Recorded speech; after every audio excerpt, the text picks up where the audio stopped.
एक छोटा सा गांव था जहां सभी लोग एक दूसरे के साथ मिलजुल कर रहते थे।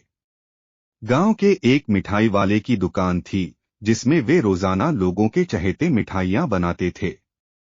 वे अपने मिठाइयों की खासियत यह थी कि जितना भी लोग उनकी मिठाइयां खाते थे उतना ही बात करने का मन करता था। मिठाई वाले का नाम रामू था। वे बहुत ही साधारण और मिलनसार व्यक्ति थे। रामू की दुकान पर हमेशा गांव के लोग आते रहते थे और रामू उन्हें धन्यवाद देने के लिए हमेशा मुस्कुराते हुए उत्तर देते थे। जितनी भी चिंता या परेशानी उनके दिल में होती उसे रामू सिर्फ अपने दिल के किनारे रखते थे और दूसरों को परेशान नहीं करते थे। इसलिए उनके साथी गांव के लोग उनके सामंजस्यपूर्वक व्यवहार से प्रभावित होते थे। एक दिन एक समुदाय के लोगों ने गांव में एक सभा आयोजित की। सभा में सभी गांव के लोग एकजुट हुए और अपने विचारों को साझा करने लगे।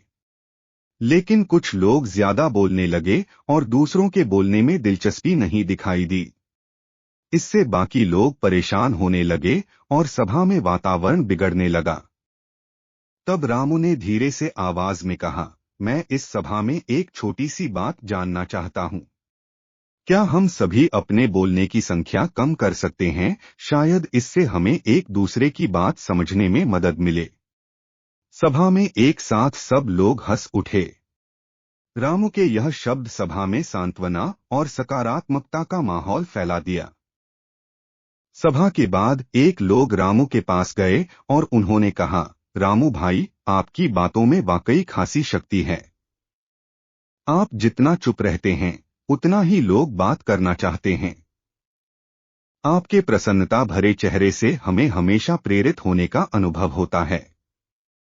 इस घटना के बाद से गांव के लोग रामू के बोलने की बजाय उनके सामंजस्यपूर्वक व्यवहार को महत्व देने लगे। गांव के लोग रामू के सामंजस्यपूर्वक व्यवहार को महत्व देने लगे और उनसे अपने दिल की बातें शेयर करने लगे।